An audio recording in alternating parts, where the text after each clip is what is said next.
Alright guys, I'm going to be on the 101. I got to tune it up really quick. And the way I like to tune these, if I know it's already pretty close, I get it to like the band that I'm trying to be on. But I'll tune it on sideband. That way it's easier on the tubes. And my tuner's over there with my watt meter, so I can either look at the radio or I can look over there, but I'll just peek the plate and the load and the pre-selector. But usually with the pre-selector, I'll do that first.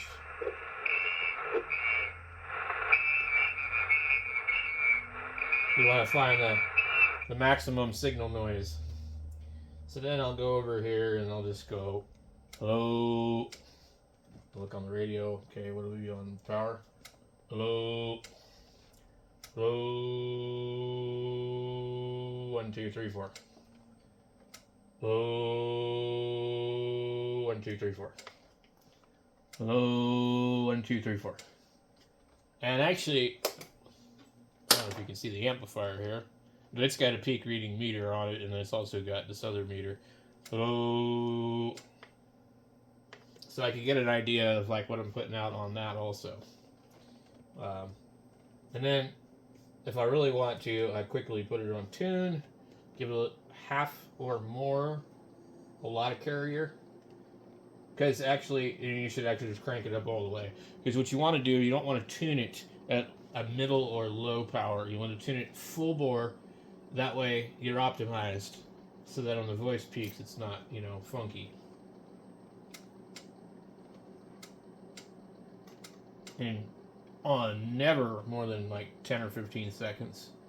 And you need to let it sit in between.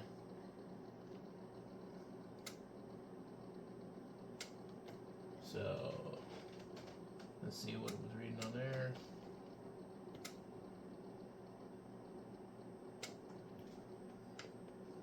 So these tubes in here, they're a little bit flat. This radio does about like 90 watts.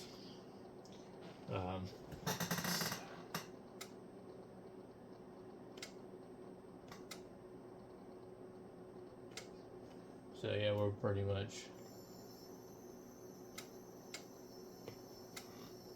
According to the amp, I'm like 120 something watts. According to the Heath kit, I'm 100, so it's actually pretty good.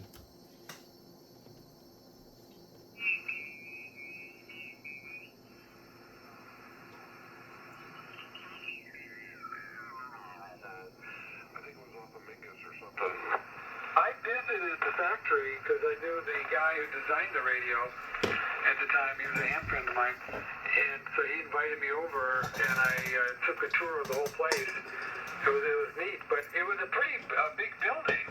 I mean, it was like a small little warehouse.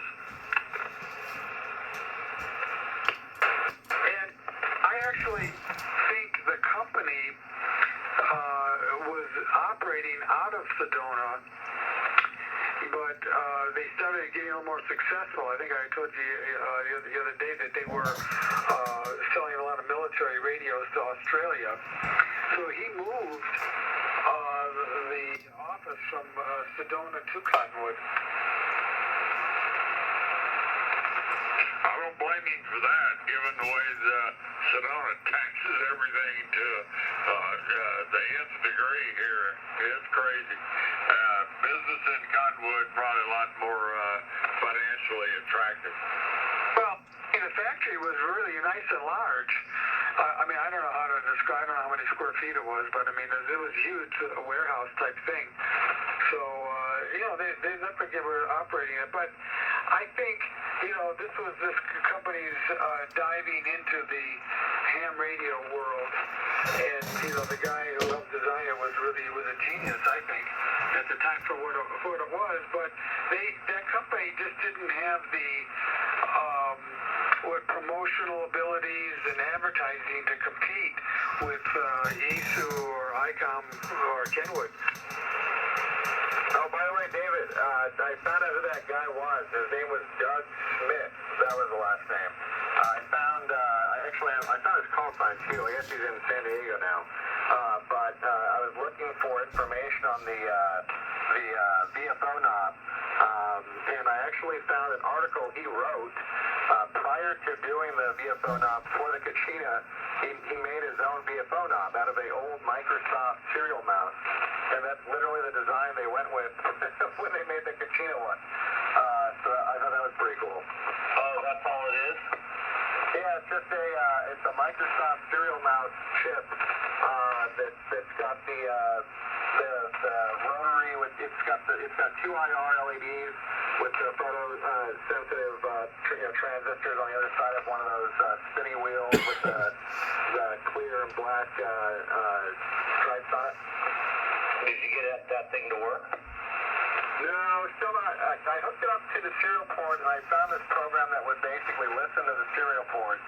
And I just spun it around, and there was nothing coming from the serial port. So it's either the cable's bad or the chip's bad, but that's as far as I've got on it. Okay. Yeah, that's right. That's the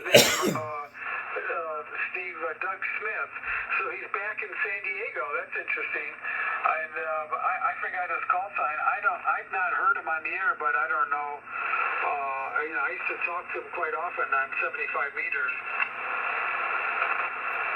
Yeah, give me a second. I'll look up his call sign and get it for you. Hey guys, I gotta get out of here. I'm still on Texas time. I'm sleepy as hell. Anyway, good talking with all y'all. Clark, I hope you and Jenna are doing much better very soon. And rest of y'all, Terry, I'll be there Saturday, no doubt. Y'all have a good one, and we'll catch you tomorrow night. K1SAZ. Good to hear you, man. Talk to you soon, Joe. Copy that. Chevy 3. Good to hear you, Joe. We'll see you Saturday. KE6RWB. I'll be right back. Good night, Joe. Good night, David. Good night, John. Hi, Joe. A cool way off up there, John? Yeah, it's really nice. It's in the 50s. I've been sleeping in. It's in the low 50s when I get up, and it might drop down to like the high 40s for just a half hour, an hour or something. Yeah, I know. It's just been so nice here in the mornings. It was 104 here today, but man, it's like 70. You know, when I woke up, just got the windows open and everything. It's like, man, it's gonna happen. It's gonna happen. Yeah, I remember being down there when you thought 100 was like, oh my gosh, it's fall is here. Yep. That's how you can tell. Just nice evenings and nice mornings. I could eat breakfast out there now.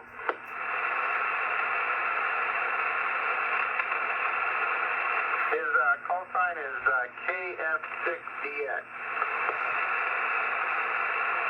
Yeah.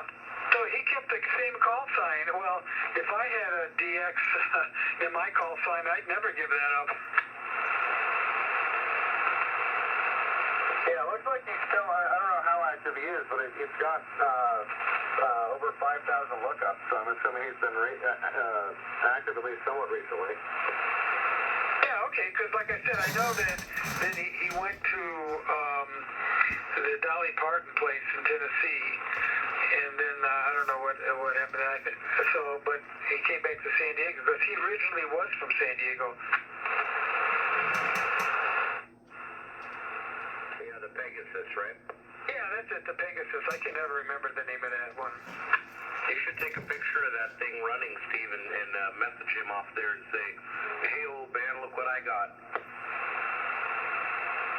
Yeah, I was thinking about doing that and ask him, or at least have access to him if I have any questions. Yeah, just say, hey, OM, look what I've got running. Oh, I'm sure he would answer. He might even remember me and my call sign. He was over here once helping me put up an antenna.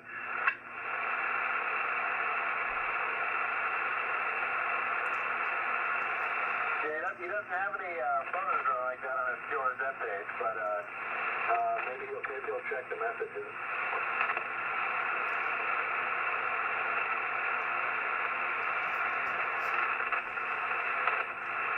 KG7HR. Hey, Bram. Hey, Bram. Hey, Bram. Boy, the band is either really good or this radio is really good. Or both.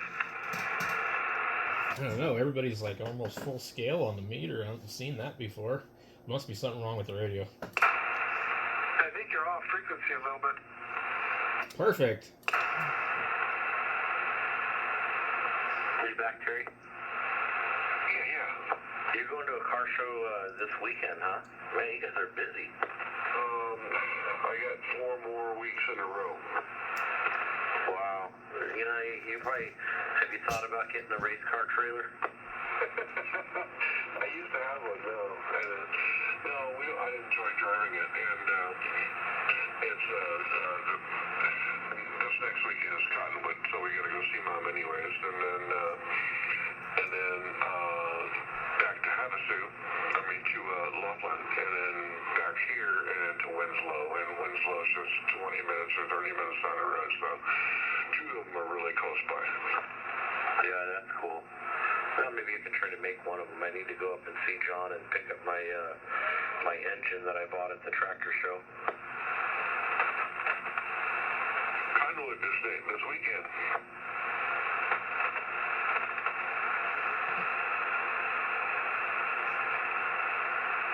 Yeah, let's see. But she's working this weekend. Winslow, She's off I don't think you want to go to Laughlin. following. Double. Either that or you go to Winslow, and I don't think you want to go to Laughlin. We do want to go. I just don't know if it'll happen.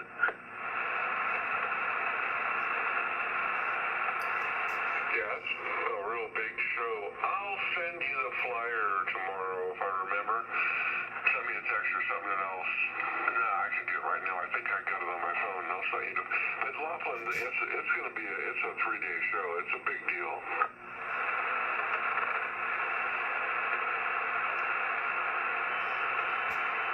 Good time of year to go up there too. I can understand you. You're off frequency. Can't be off that far. You're off quite a bit, Bram. Adjust it just a little bit for us. I can't. You guys sound perfectly fine. Uh-oh.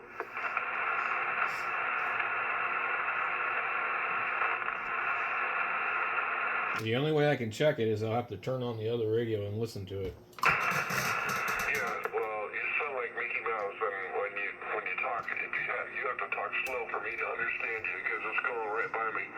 He said it's a good time to be up in Laughlin.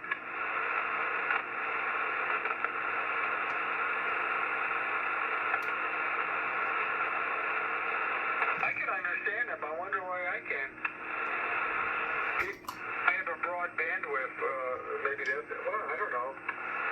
Because the filter in Terry's radio is really, really narrow, and that's probably the reason. No, Terry's radio's got a nice wide filter. I put it in there, but talk to me a little bit, Bram. I'm in the process of turning the other radio on. Okay, so 1, 2, 3, 4, 1, 2, 3, 4, splitting the hairs on a 101. You're a good .03 to .04 south. Is where you're transmitting for whatever reason, about .03. Okay, so it should be pretty close right there. Yeah, you sound fine. What'd you do? And it's this the VFO. It's weird because like I could turn it, and I will adjust my frequency, and you guys still sound about the same.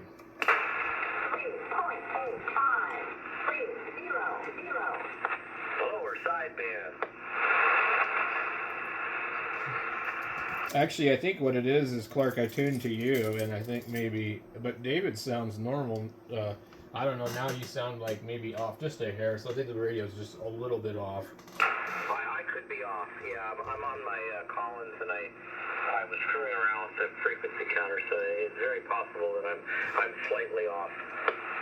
Hey, Clark. Yeah. I came home and the Paragon was friendly. I turned it on and it remembered everything after being turned off for 4 days. Wow. Yeah, that's funny. You didn't do anything different? No. Wow. Okay.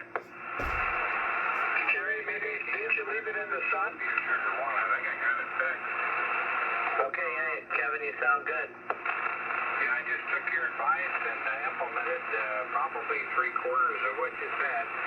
And I got the dental tool in here, got some cleaning material, cleaned the pins, re-terminated the connector, and not on the microphone side. So it looks like it's working really well now. It's not intermittent. Okay, yeah, that's what mine does.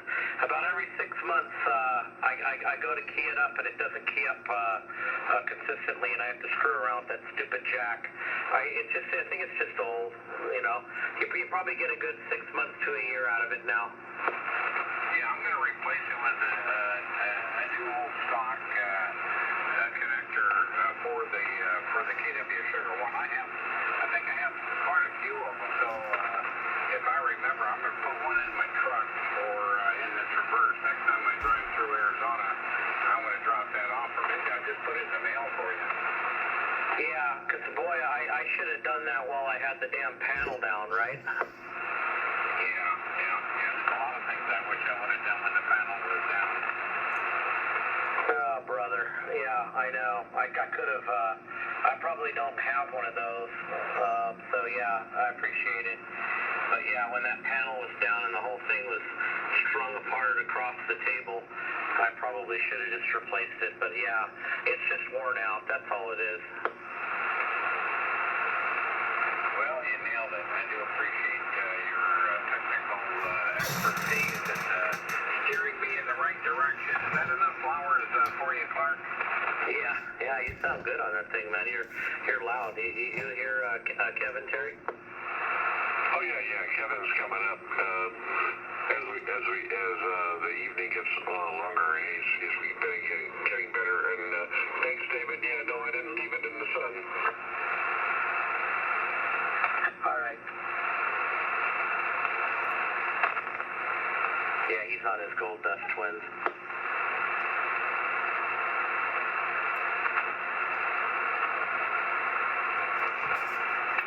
Terry, was the waffle pretty crowded when you were there? No, they're like in their transition. The snowbirds haven't flown in, and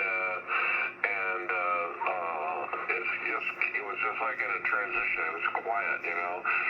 Saturday was real crazy because, you know, Saturday during the day, everybody comes there to go to the river and spoof off, you know, or whatever. But most of the gaming area was just dead quiet, nothing around.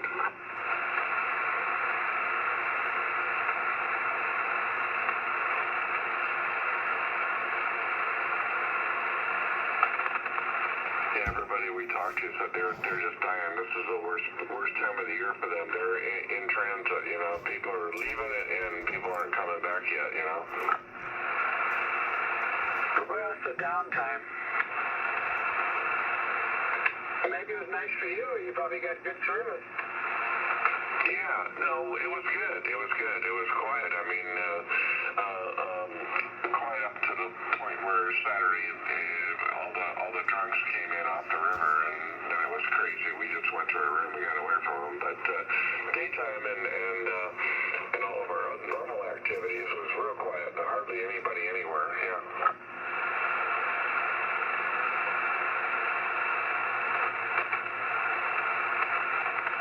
Definitely a pretty setting on the river. I mean, you know, and I really liked that river walk.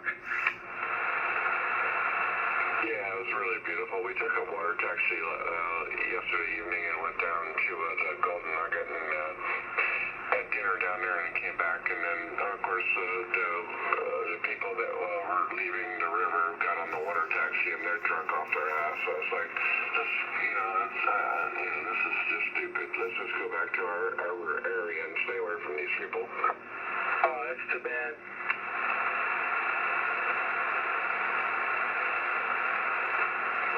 We got to go down to the pool, right? And it's like 10 o'clock, you know. Had a really great breakfast and everything and just hung out. And so let's go down to the pool and hang out in the pool for a while. And at 10:30, these people are, I swear to God, there must have been 5 or 8 of them. And this is 2 different days in a row and 2 different groups of people. And they're drinking at 10:30 in the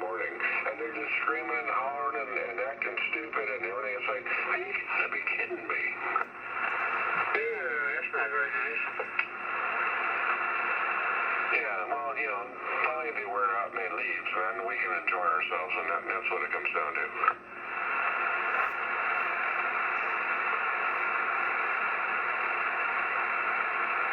Yeah, I'm not looking forward to the army of RVs that are going to be heading out here any day now.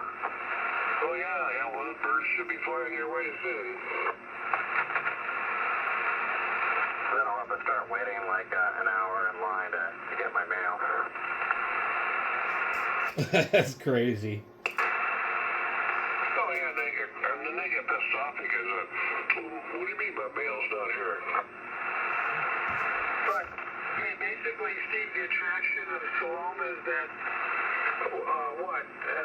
because it's a cheap rent per month in the winter. I'll let you know as soon as I figure out what the attraction to Salome is. Well, I mean, I know it has the side-by-side trails, and if you want to just hang out for the winter, it's probably not that expensive. That's what I'm thinking, because if you go into Phoenix or something like that, they're charging a fortune now at some of these RV parks. Yeah, no, it's definitely cheap, and it's got the two different airports for people, and compared to what you would probably pay to have access to a private airstrip, it's probably really cheap there. It's small and quaint, and there's not much to do, but I think it's just retired folks that don't want to sit for the cold, and maybe they venture out and go see kind of like go to Lake Havasu or go to Wickenburg and stuff like that. But in terms of the actual things to do